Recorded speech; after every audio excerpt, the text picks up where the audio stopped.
పోసాని కృష్ణమురళి గారు జైల్లో ఉన్నందున న్యాయ సహాయం చేసేందుకు ములాఖత్ సందర్భంగా పోసాని కృష్ణమురళి గారిని కలవడం జరిగింది. ఆయన ఆరోగ్య విషయాలు ఇవన్నీ కూడా చర్చించాం. తర్వాత అతను బాగా సిక్కుగా ఫీల్ అవుతున్నారు, అనారోగ్యంగా ఉన్నాడు.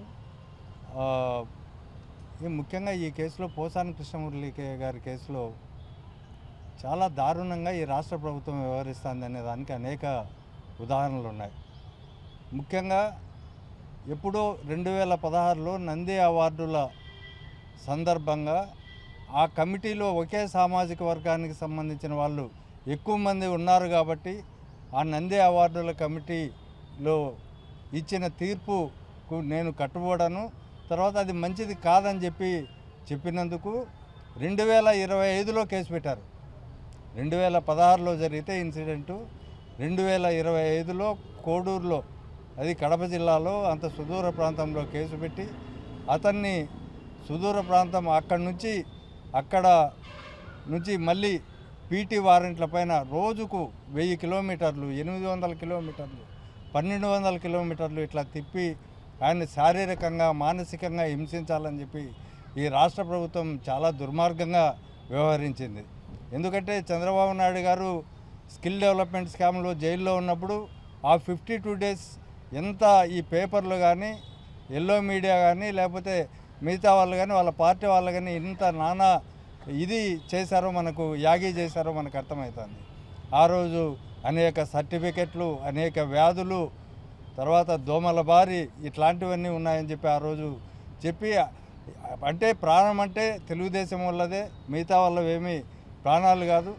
సోషల్ మీడియాలో ముఖ్యంగా 7 సంవత్సరాలకు లోపల బడి అర్నేష్ కుమార్ జడ్జిమెంట్ ప్రకారం వాళ్ళని అరెస్టు చేయకూడదు. 41A ఇవాళ ఇప్పుడు కొత్త యాక్ట్ ప్రకారం, బిఎన్ఎస్ యాక్ట్ ప్రకారం 35(3) కింద మాత్రమే వాళ్ళకు నోటీసులు ఇవ్వాలని అనేక జడ్జిమెంట్లు ఉన్నప్పటికీ వీళ్ళ వాటన్నిటిని ఉల్లంఘించి చట్టాన్ని తమ చేతుల్లోకి తీసుకొని న్యాయస్థానాలను కూడా గౌరవించకుండా పోసాని కృష్ణమురళి గారిని ఇబ్బంది పెట్టడం జరుగుతుంది. ఇటీవలనే ఒక కేసులో డివిజన్ బెంచ్ జడ్జిమెంట్ ఇచ్చిన సోషల్ మీడియా కేసుల్లో ఇస్తూ తీవ్రంగా హెచ్చరించింది. డీజీపీని కూడా కోర్టుకు పిలవాల్సి వస్తుంది. పోలీసులే చట్టాలను వ్యతిరేకిస్తే, పోలీసులే చట్టాలను ధిక్కరిస్తే, న్యాయ వ్యవస్థను కూడా ధిక్కరిస్తే తప్పకుండా కోర్టుకు రావాల్సిన పరిస్థితులు కూడా క్రియేట్ చేయబడతాయని ఒకవైపు హెచ్చరించినప్పటికీ ఈ పోలీస్ డిపార్ట్మెంటు ఇలా కూటమి నాయకుల మాటలు వినకుండా ఉండడం లేదు. వాళ్లకు తొత్తులుగా పనిచేస్తున్న సందర్భం ఇది. ఎందుకంటే ఇలాంటి కేసుల గురించి మనం చెప్పుకుంటే సరిపోతుంది. అదేవిధంగా ఇంకోటి ఏంటంటే ముఖ్యమైన విషయం, 2 కేసుల్లో దాదాపు 18 కేసులు పెట్టారు పోసాని కృష్ణమురళి పైన. దాంట్లో నంది అవార్డ్స్కి సంబంధించిన కేసులు 12 కేసులు, ఒకే ప్రెస్ మీటు, ఒకే కంటెంటు, కేసులు మాత్రం 12 పెట్టారు. అదేవిధంగా తర్వాత ఇంకో ప్రెస్ మీట్కి సంబంధించి ఈ కేసులు, మిగతా కేసులన్నీ పెట్టారు. తర్వాత 4 దీన్ని 111 సెక్షన్ అట్రాక్ట్ చేయడానికి ఏదో ఛార్జ్ షీట్లు వేయాలని అతి తెలివి చూపించి వాళ్ళు 2 కేసుల్లో ఛార్జ్ షీట్ కూడా వేయడం జరిగింది. అంటే ఆ ఛార్జ్ షీట్లు వేసేదాన్ని ఎందుకు ఉదహరిస్తున్నామంటే, ఆ రోజు పోసాని కృష్ణమురళి గారిని విచారించలే, సమన్స్ ఇవ్వాలా, మీరు నేరం చేసినారని అడగలే, అతని నుంచి ఎక్స్ప్లెనేషన్ తీసుకోవాలా, ఏమీ ఎంక్వైరీ చేయకుండా ఛార్జ్ షీట్లు వేసినారు. ఇవాళ ఈ కేసులో, ఇప్పుడు జైల్లో ఉన్న కేసులో మాత్రం వాళ్ళకి పోలీస్ కస్టడీ కావాలని చెప్పి ఓ పిటిషన్ వేశారు. అంతకుముందు బలవంతంగా కన్ఫెషన్ స్టేట్మెంట్ తీసుకున్న సందర్భం, దాంట్లో ఇతర మా ముఖ్యమైన రాజకీయ నాయకులను కూడా దీంట్లోకి సజ్జల రామకృష్ణారెడ్డి గారిని కూడా లాగాలని చెప్పి ప్రయత్నం చేసిన సందర్భం మనం కోడూరులో చూసాం. అదేవిధంగా రేపు పోలీస్ కస్టడీలో కూడా వేరే ఏదో ఒకటి చెప్పించుకోవాలని చెప్పి, అదేవిధంగా శారీరకంగా మానసికంగా ఆయన హింసించడమే వాళ్లకు తృప్తి, వాళ్ళ కళ్ళలో కోరిక తీర్చేదానికి ఈ ప్రభుత్వము అనేది ఈ పోలీసు వాళ్ళు పనిచేస్తారనేది స్పష్టంగా అర్థమవుతుంది. అన్ని కేసుల్లో బెయిల్ వచ్చాయి, ఈ కేసులో మాత్రం బెయిల్ రావాల్సి ఉంది. అయితే దాన్ని కూడా మేము న్యాయపరంగా పోరాటం చేస్తాం. తర్వాత కొన్ని కేసెస్లో సోషల్ మీడియాకి సంబంధించిన కేసుల్లో కానీ, పోసాని కృష్ణమురళి గారి సంబంధించిన కేసుల్లో కానీ అక్రమ అరెస్టులు, వాటన్నిటిపైన మేము కోర్టులో పోరాడతాం. వీళ్ళందరికీ న్యాయ వ్యవస్థ పైన గౌరవం లేకుండా రాజ్యాంగానికి లోబడకుండా పోలీసులు ఎలాంటి చట్ట వ్యతిరేకంగా ప్రవర్తిస్తున్నారో వాళ్ళందరినీ కూడా మేము కోర్టుకు లాగుతాము, తర్వాత సుప్రీంకోర్టు వరకు తీసుకెళ్తామనేది ఒకటి చెప్తూ, అదేవిధంగా వాళ్ళు రెడ్ బుక్ రాజ్యాంగం ఎంతో కాలం చెల్లదు, వాళ్లకు బుక్కులు ఉంటే మాకు కూడా బుక్కులు ఉన్నాయి. ఇప్పటికే 62 మంది ఆఫీసర్ల పేర్లు మేము కూడా రాసుకోవడం జరిగింది.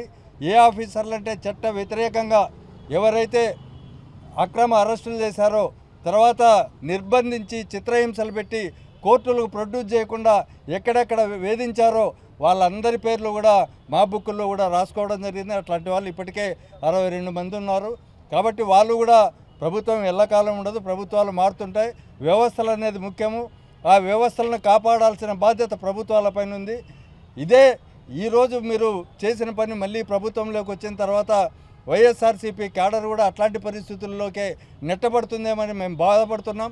కాబట్టి ఇప్పటికైనా ఈ ప్రభుత్వం వ్యవస్థలను నాశనం చేసే పనిని చేయకుండా ఉండి, తర్వాత సచ్చిలంగా మీరైతే ఏదైతే దొంగ హామీలు ఇచ్చి ప్రజలకు ఆ హామీలన్నీ తీర్చేదానికి మీ సాయశక్తులా కృషి చేసి ప్రజాభిమానం పొందాలే కానీ వైసీపీకి నాయకులను అనగదొక్కడానికి, వైసీపీకి ఓట్లు వేసిన వాళ్ళపైన కేసులు పెట్టడానికి, తర్వాత రాష్ట్ర వ్యాప్తంగా భూములు ఆక్రమిస్తున్నారు పార్టీకి సంబంధించిన ఓటర్లవి, తర్వాత అడ్డగోలుగా వ్యవహరిస్తున్నారు, అక్రమ కేసులు పెడుతున్నారు, మాపైనే దాడులు చేసి మా ఎవరైతే విక్టిమ్స్ ఉన్నారో వాళ్ళపైనే కేసులు పెడుతున్న పరిస్థితి ఇదంతా రాష్ట్ర వ్యాప్తంగా జరుగుతుంది. వీళ్ళు పోలీసు వాళ్ళు కూడా కొంత విచక్షణతో ఆలోచించాలా. ప్రభుత్వాలు శాశ్వతం కాదు. ఈ ప్రభుత్వం కాకపోతే రాజకీయ పార్టీలు ఇంకో రాజకీయ పార్టీ అధికారంలోకి వచ్చినప్పుడు వ్యవస్థలు ఎట్లా ఉంటాయనేది వాళ్ళు కూడా అర్థం చేసుకోవాలా.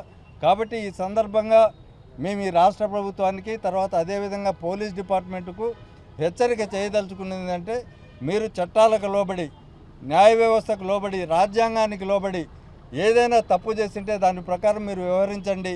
లేకపోతే ఏమైనా ఇబ్బందులు ఎదురవుతాయి. ఎందుకంటే ఇవాళ ఐటీడీపీ కానీ టీడీపీ కానీ ఓపెన్గా చాలా దుర్మార్గంగా ఇన్స్టాగ్రాముల్లో, ఫేస్బుక్ల్లో, తర్వాత వాళ్ళ పత్రికల్లో విపరీతంగా సంఘ వ్యతిరేకంగా, తర్వాత అశ్లీలకరంగా, అసభ్యకరంగా పోస్టులు చేస్తుంటే మేము రాష్ట్ర వ్యాప్తంగా వాటిపైన కంప్లైంట్లు ఇస్తూ ఉంటే కూడా ఎలాంటి చర్యలు తీసుకోవడంలో వాటిపైన మళ్ళీ మేము కోర్టుకు వేస్తున్నాం.